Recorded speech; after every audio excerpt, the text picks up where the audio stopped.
You know what I did in the last couple of years during COVID? I wrote a book. Yeah, I wrote a book for the folks who are looking for some good nuggets and who maybe want to become a private investigator, or maybe you are and you want to hear some of the good nuggets that I have for you. So, want to become a private investigator? It's a question. And I share some of the tips and things I wish I would have known before becoming a private investigator. So anyways, check this out. Actually, this is good for, even the veteran investigator is going to get something out of this. I've already had this reviewed by some other investigators. They love it. I want you to check it out. It's pretty affordable. You can get the Kindle version or the softcover version here. If you do pick it up and you enjoy it, be sure to give it a 5-star rating on Amazon. Thank you guys, and see you later.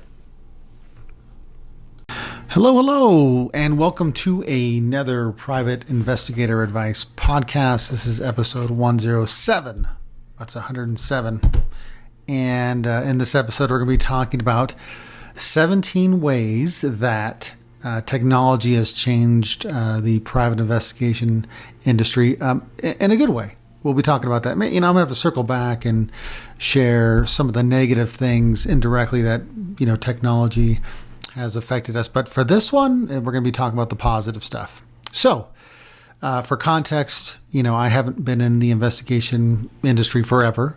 I started back in 2003. And if you've been listening to the previous podcasts, you probably already know that. But for anybody who's maybe this is the first podcast they're listening to, 2003 is when I believe it was 2003, 2004. The longer it gets, the longer I don't remember, or the more I don't remember. But anyways, and so, there had already been private investigators that had gone through things or had different technology than from when I jumped in. So, but I wanted to kind of share, especially if you're new to the investigation industry, you guys got it so much better. You really do than we did when we started. So the first thing I'll talk about as it relates to technology is video cameras. Now, I knew there were people that used VHS video cameras before I got started. And when you have a VHS video camera, it's obviously got to be much bigger because you're putting big cassettes in these video cameras. And I still remember even, not that I saw it used for investigations, but there were setups where cameras were hooked up to like a VCR and it was recording that way. And so lucky for you, if you're new to the investigation industry, that you don't have to go through that, right? It's not a burden you have to bear anymore. So with that being said, so where have we come? So when I jumped into the investigation industry, we were using 8mm cameras. Now, compared to a VHS camera, this was smaller, but it was still big. It was still a big video camera. And also when I first started, I didn't even use a tripod. I was, or a monopod. I just used my hand, and I'd be putting my hand up in the air, and I'd try to hold it for a long period of time because I was the type of guy who got a lot of video, and my arm would be in muscle fatigue. And those cameras actually had some great technology. They had, well, at least the Sony cameras that we were using, they had night vision. They could mute the audio from the camera, so there was never audio on the camera. But there was also a lot of things involved with having a camera like that, where when we sent the videos to the company, we had to, label them, and we had to mail them off and have a piece of paper that went along with it, chain of custody, that went along with it. So it was just big to do, and it was expensive. We had to ship those tapes every time we finished a case, and so that got expensive for the company. Anyways, and so then we went on to, they had the DVD cameras that came out. I never used one of those, but that was the technology that was coming along next. And there was also the mini DV, and those were a little bit smaller cameras, a little more portable, and I loved them. I thought they were great. Of course, still same thing you had to do. You still had to label the things. You still had to mail them off, but the tapes were a little bit smaller, and the cameras were a little more compact. But then we finally went into the SD cameras that everybody pretty much uses today. I don't know anybody who uses, sometimes they'll just save to a hard drive from the camera, or they'll use the SD card, and now you're getting a camera like this that you can literally stick in your front pocket or your back pocket. coat pocket, all your pockets. You get to stick them in there, and it's very portable. It's not bulky. The batteries are tiny, and anyways, and so. And the duration, I mean, you guys can, as long as you got batteries or some way to charge these little things, with a portable external battery or a charger, I mean, you can go on forever, So anyway, so we've come such a long way in that regards. And so for you folks that are just jumping in, I mean, you really got it made there with those small cameras. All right.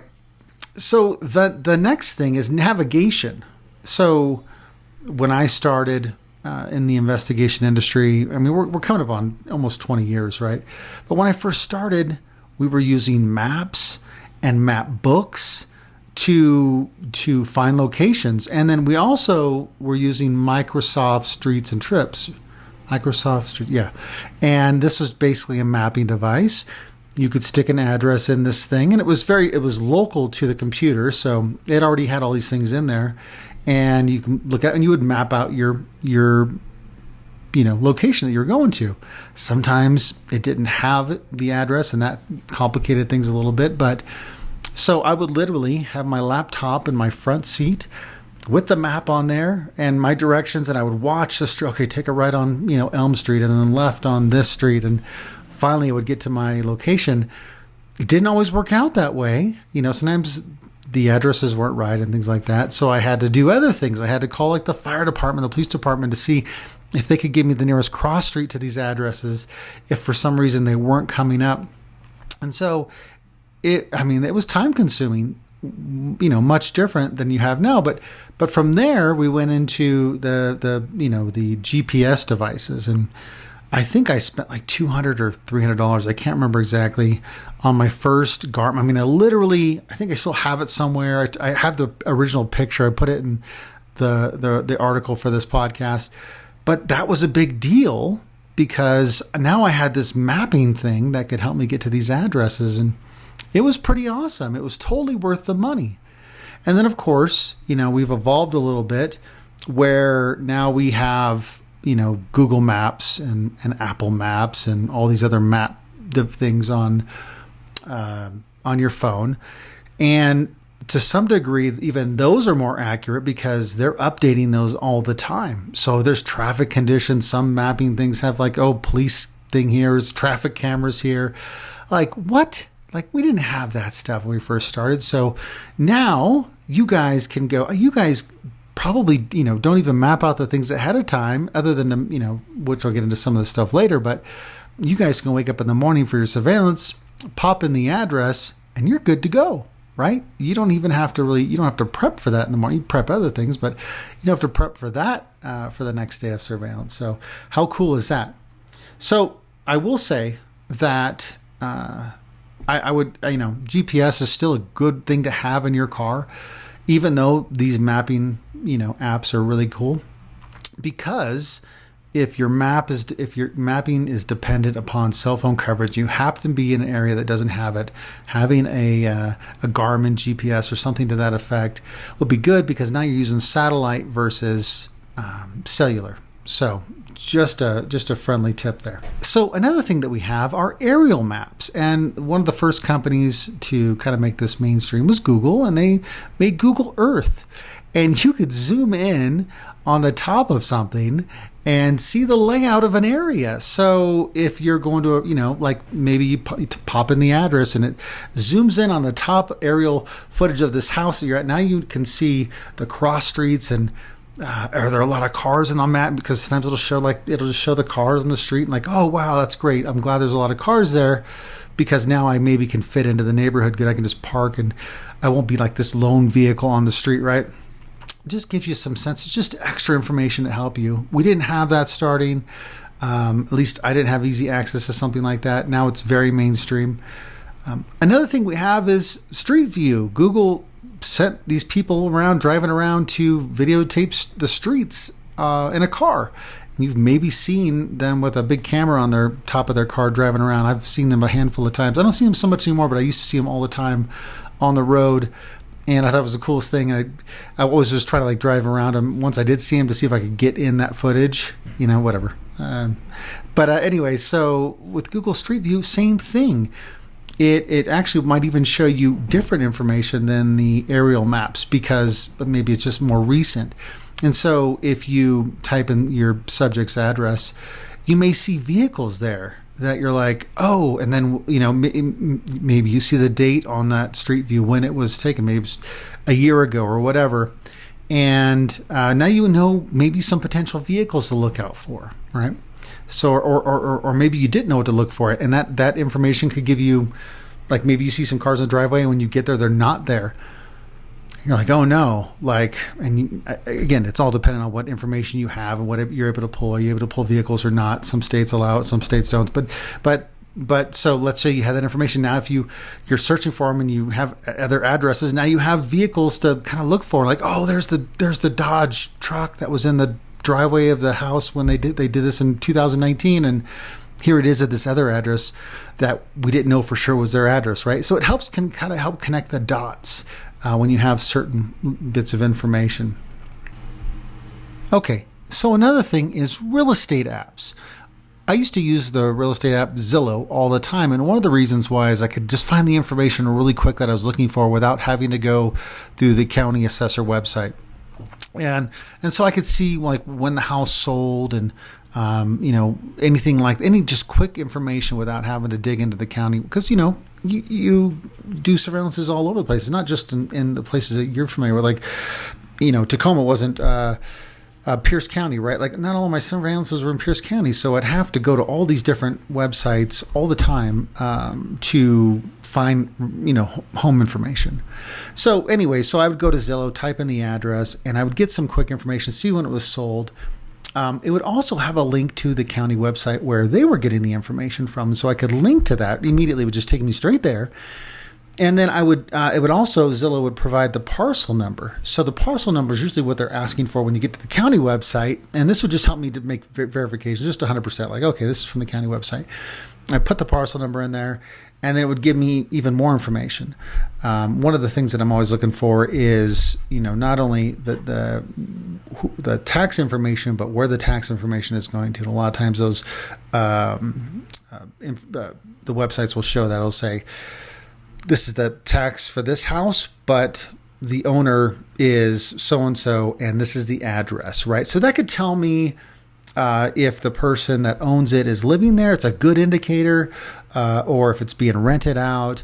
These are little signals, not necessarily 100%, but it just gives me some signals of, do I need to be concerned about this? Is this a possibility? So anyways, real estate apps made that super easy for me. Another thing that it wasn't even on anybody's radar was drones. Now, I don't know that many private investigators that are using the drones. Some are. I know laws have changed, and I honestly haven't kept up with all of them. But I mean, that wasn't even a conversation. And anybody who did, I'm assuming, would spend thousands and thousands and thousands of dollars on something like that. And now they're so mainstream, and they're like high tech, and they've got accident avoidance, and you can control them with your phone. Are you kidding me? Like, now, as a surveillance investigator, I've found little purpose for those. Again, with all these other assets and resources, and to be legal with some of this stuff, right? I wasn't going to invade someone's privacy. I won't get into all those sorts of things, but I never felt the need, and I worked all sorts of cases, city, rural, all those sorts of things. When it all came down to it, it wasn't practical for me, but private investigators are using them. I don't know all the different instances, but the long story short was that wasn't even a conversation. And even if they were around for the everyday market, like, it wasn't affordable. You can pick up and I've got a couple sitting here that I'm still got to review, but you can pick them up for $200, $300, $400 to do all these sorts of things. That's incredible. So anyhow, social media. Everybody's a private investigator now because of social media, right? Like, at least they think they are. So, first there was MySpace, and then Facebook came out, and now we have Instagram, and we have LinkedIn, and we have Twitter, and we have all these different resources. the reason why this is important, because when we were doing surveillance, when I first started in 2003, 2004, we didn't know what these people even looked like, right? How hard was that? So 10 people would come out of a residence. I have a general description. What does that mean for me? That means I probably got to pretext them, right? And I have to insert myself into the surveillance. I didn't want to do that. That made things even harder for me, right? So now you can go and go to Facebook, and you don't, and by the way, the internet's so more vast than it was back then, where I would search someone's name. I was ecstatic if I found a newspaper article that happened to be archived in Google or Yahoo or wherever I was searching. And now you guys can go and search people, and you can look at, cross-reference relatives and see if they're friends with them and find them on Facebook, and you know exactly what they look like. That's incredible. How much easier does that make that, life for you as a private investigator? So, and social media, all these different resources in social media to find people and identify them and find out where they are. Sometimes they're like, hey, I'm in Arizona. Well, crap, I can't do surveillance this week because the guy's out of state, right? Or I can't tell you how many times that I've leveraged social media in a way that I never thought I was gonna. And, and so anyways, how cool is that? That wasn't even a thing really.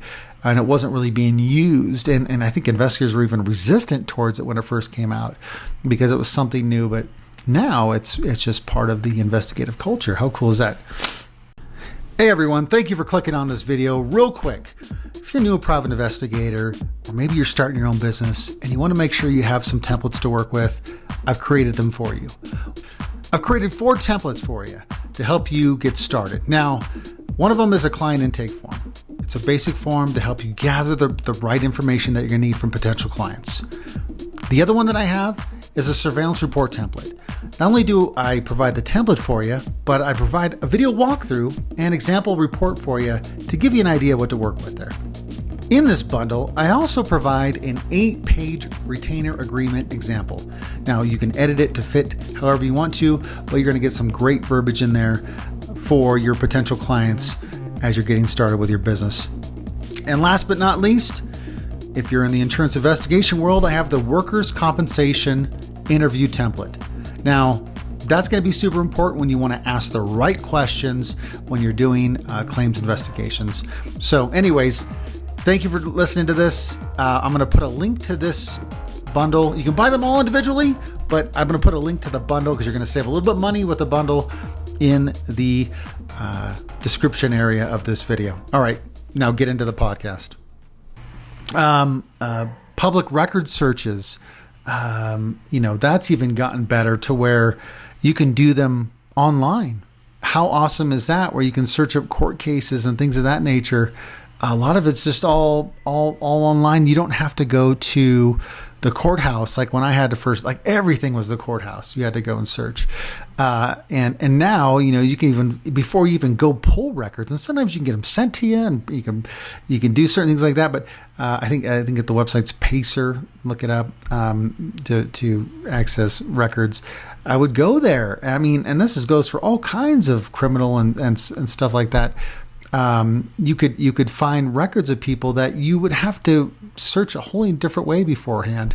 So lucky for you that it's so much easier. And unless a lot of clients that I did work for when I was working for companies, they would have me go down and do searches locally and pull the records locally and get it all official. But that's just how they wanted it. But yeah, still, anyways, you get the point. So how cool is that you guys don't have to, drive and spend time in courthouses unnecessarily? How about spy cameras? Like, are you kidding me? Like, I mean, they've advanced quite a bit since I first started. I was using, and you guys probably know, a device that was a pager camera. Pagers, right? You guys, no one uses a pager anymore, but when I was, investigator, people were still kind of using pagers, so it wasn't weird for me to have a pager connected to my bag.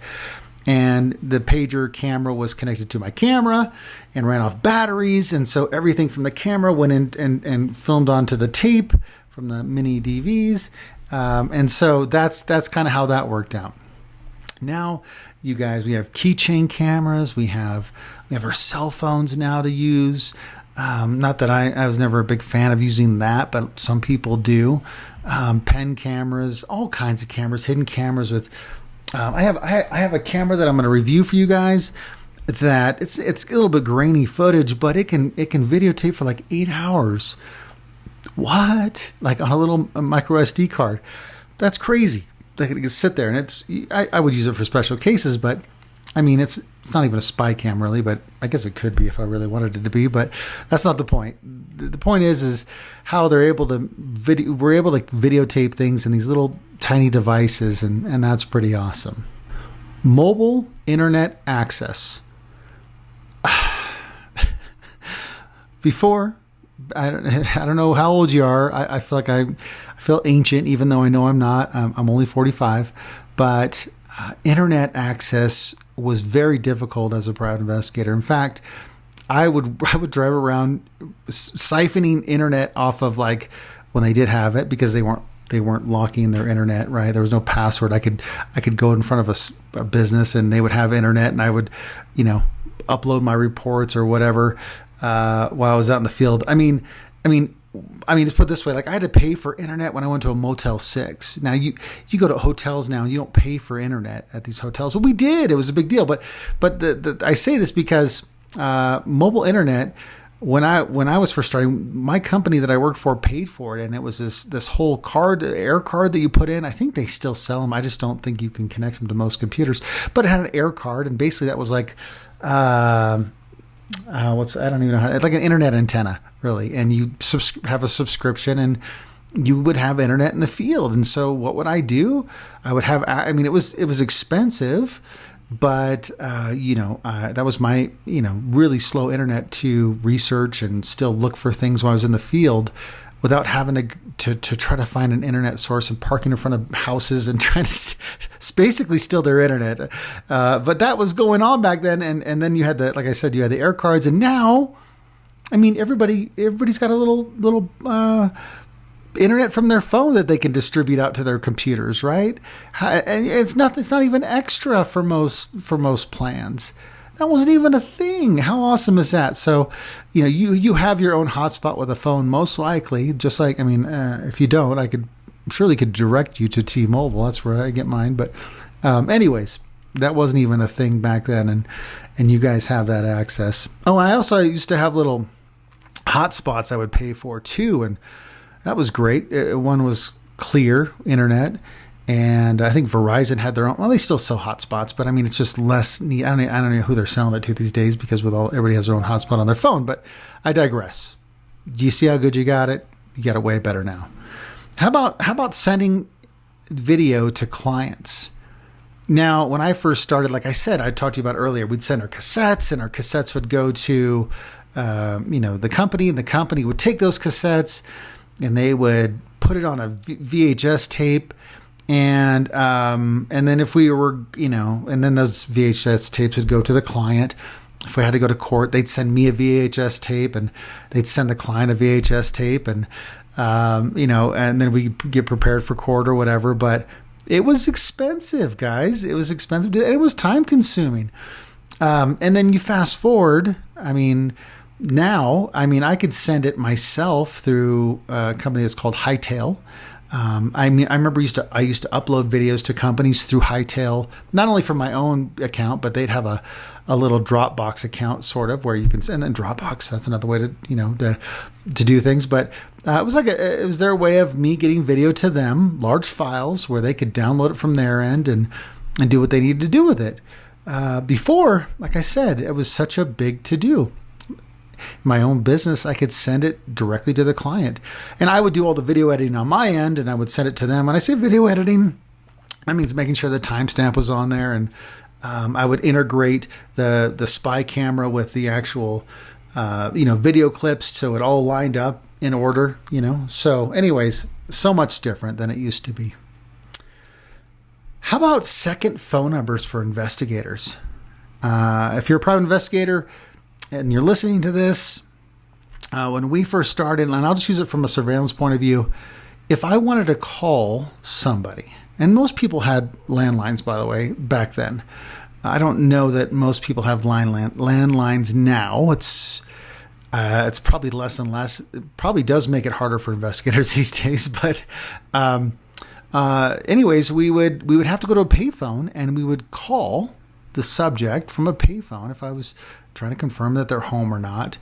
And anyways, and it would have a local number and they would answer, and I would do my, spiel to confirm if they're home, and then I would, bye and whatever. But the point is I didn't want to use my own phone number, and they wouldn't necessarily answer a block number. So that's the option that we had. Well, some apps came out, and if you guys don't know about them, there are second phone number apps. Google Voice is one of them, and I really wouldn't use that one per se for calling subjects and things like that for a second phone number. That's more of like a business line sort of thing, but it's an option, right? It's an option that doesn't cost money to have your own second phone number for business, right?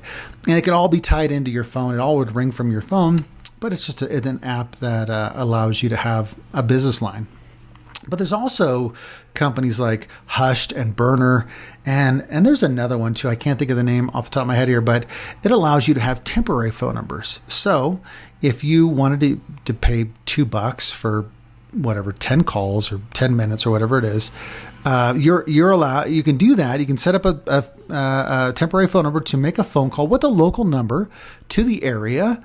And do your call and confirm your subject home or whatever, or however you want to do it. But the point is, it's a second phone number. Like, that was unheard of when I first started. And to have one on your phone in an app where you don't have to use your real phone number and give that away to somebody you really don't want to have that, then anyways, it's super cool. The next thing is power banks. Oh my gosh, man. Like, I was the guy who was stressing out about having all my devices charged, my spy cameras, my video cameras, especially when I was just getting tons of video during a day where, did I have to be plugged in to, my outlet in my car? Or what was I going to do when I was out and about in the field? Like, I was following somebody, they jump on a ferry and then they go visit this town or whatever, and I'm away from my car and I have no way to charge things. Well, that's where power banks come in, man. Power banks are the bestest of the best. Like, I've got so many power banks of varying sizes, but that wasn't even a thing. Now, I'm going to link to the article of this podcast that I've written, and it's going to have some links to some power banks. If you don't have a power bank, pick one up. I'm still going to be reviewing power banks. In fact, I got a brand new one under here that's more like going picnicking, camping, and stuff like that. But have a power bank with you to charge your devices on the go, so you're never stuck, without having your cameras charged, or your spy cameras charged, or your phone charged, or anything like that. So how about extended recording devices? Now, I just mentioned it a second ago, but this is definitely something that we really didn't have. At least I didn't know about any that were affordable. Devices that could record for an extended amount of time. Now, why is this important? Because let's say that, you've done surveillance on a residence and like nobody's coming out, nobody's doing anything. You think they're home, but you're not 100% sure. And maybe you park a car in front of the residence and you put this little camera, boop, with a little lens here, and you just set it up maybe through the side window and you record. And so you got this Zeta camera, which I have a review that's going to come out for, but it's really cool, where you can videotape for, let's see here, I wrote it down here, 10 hours straight. The battery lasts up to 200 hours. You can stick a power bank to it. Connect a power bank to it. So, you could have a huge memory card in there and maybe even videotape for longer here. But what if you could just sit there and now you can come back to your car the next day and just review the footage, see if any activity came out or maybe what cars came out of the residence. And that could simplify things for you, especially, maybe you're working a difficult case. Maybe the person knows they're being watched and you're trying to be careful. All these little things right here that this could be helpful for. So again, I'll do a formal review of this, but wanted to let you know it exists if you didn't already. But yeah, that wasn't available to us. How about covert cellular recording devices? Again, I didn't know this thing existed. There was a company that was making one of these, and the company I was working for bought a few of them for it was like $3,000 or $1,500 each. And basically it was this gray box that looked like it could go on a telephone pole. And They sent it to me, and it had a battery that was like this big inside. It was very heavy, and it would connect to an air card. And there was an app that went along with it. And basically, you would attach it to a pole and point it towards the direction you want to videotape, very much like this, where it would videotape for an extended amount of time. The camera lasts about a week because the battery would die, but 5 to 7 days. And you could view the footage live or, take different times where you see was activity and see what was going on. This is, again, when you have those difficult cases and you're trying to figure things out without spending a great deal of money on them. That was really important. Now, I can't remember the company that made it. I think there's a gentleman that I know that does probably remember the name. But anyways, I could not find it. They didn't advertise for it. I can't remember exactly, but they're out there and they exist. And then they were expensive. They're probably cheap as dirt now. But anyways, that's a whole nother animal. How about the other thing here? GPS tracking devices. Now, you're probably saying, Andrew, I'm pretty sure those were around 20 years ago. And I think you're right. But were you buying a GPS tracking device for $24 on the internet? No, you weren't. That wasn't a thing, right? You had to spend a lot of money on those things. And now, in fact, I got a couple over here, believe it or not. Again, I'm so behind on things. A couple tracking devices that I picked up for next to nothing. And really, the only thing you have to pay for is the subscription. So it's kind of like a printer, right? You buy the printer, and it's not that expensive, but you get stuck with the ink. That's where you spend all the money. Yeah, the same thing I think applies to these things, where they're getting you with a subscription. And I haven't subscribed yet, but I have the devices. But yeah, I mean, that was really unheard of. And I know there's laws surrounding it and all that kind of things, but it wasn't something that the average surveillance investigator used. And we weren't allowed to use in a lot of the cases that I was doing anyways, because they were insurance, related cases. So it just wasn't happening. But anyways, how cool is that they have those now? They're super affordable, and just about anybody can do that. So I think that's my 17 ways that technologies really advance and help private investigators along the way. I hope you found some value in this. Maybe you heard something new that you didn't expect to hear. And I hope this provided value for you. If you made it this long in the video, I appreciate it. If you could give it a thumbs up, make sure you subscribe, and we'll be sure to. And this is for the YouTube video, by the way. If you're listening to this podcast, be sure to rate the podcast. Give it 5 stars if you think it's worthy. I would much appreciate it. It helps other people find the podcast, and I hope they find value from it too. Thank you again, and I'll see you guys later.